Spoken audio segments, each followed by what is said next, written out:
Hey everybody, this is Conan Neutron, co-host and senior producer of Movie Night Extravaganza, and tonight's very special episode is going to be all about the 2025 edition of the Criterion Challenge.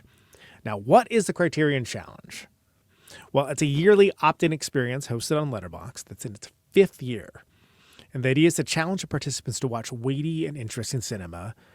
It's possibly outside their wheelhouse and area of interest, and generally find new things. Now, whether that is new experiences or closing the loops, it's all there to celebrate the art of cinema. Now, there are 52 categories, and the goal is to watch any Criterion-released film based on the far-ranging categories in question. Choices could be any films released by Criterion on 4K, Blu-ray, DVD, VHS, Laserdisc, yes, Laserdisc, or ones that are featured on the Criterion Channel's streaming service, although preference is to choose films they've actually put out. The films can be watched daily, weekly, or monthly in any order. You watch them at your own pace. You've got to remember that you've got to finish by the end of the year. And they should all be first-time watches. Here is some advice from a 4-time vet. First, pick at least a quarter of movies that you already want to watch. Ideally ones that maybe are loved by trusted sources. Don't put more than 2 all-time bummers on your list. And it's not that it isn't great to experience those types of movies, but personally, the refractory period, it lasts a lot longer. And I think it's most likely to discourage than anything. And I say this because it's important to note, a lot of people fall off the challenge because of making this mistake. Use the based on films you like feature. Now, I'm the last one to suggest surrender to the algorithm, but this newer feature definitely helped me pick 2 of my all-time favorite movies this last round. Don't go sequentially.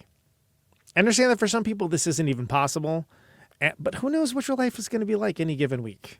You don't get a merit badge for going sequentially, so don't worry about it. Use the tags. CC 2025, Criterion Challenge 2025, and moreover, browse the tags.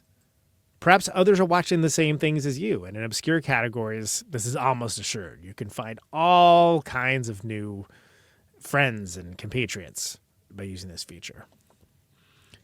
Comment on the list and reviews of others. A little encouragement goes a long way, and context goes even further. And if you see a surprise banger on somebody's list, let them know how stoked you are for them. Letterboxd gets flack for having an old-school comment system, but I actually like it. I've personally made a few friends with these back and forths. Their mileage may vary. Pick stuff you can watch. Now, this seems obvious, but things go on and off the Criterion Channel. They go in and out of print. I really screwed this up the first time, and I wish I had that tidbit of knowledge to know. But you have the ability to check that. Just make sure it's stuff you can watch. Now, if you care about completing other lists like the top 250 narrative features, reference the Closing the Gap list that exists within Letterboxd. This adds to the excitement and the accomplishment, especially with longer or more difficult films. All right, so without any further ado, let's pick our films for Criterion Challenge 2025. Let's go.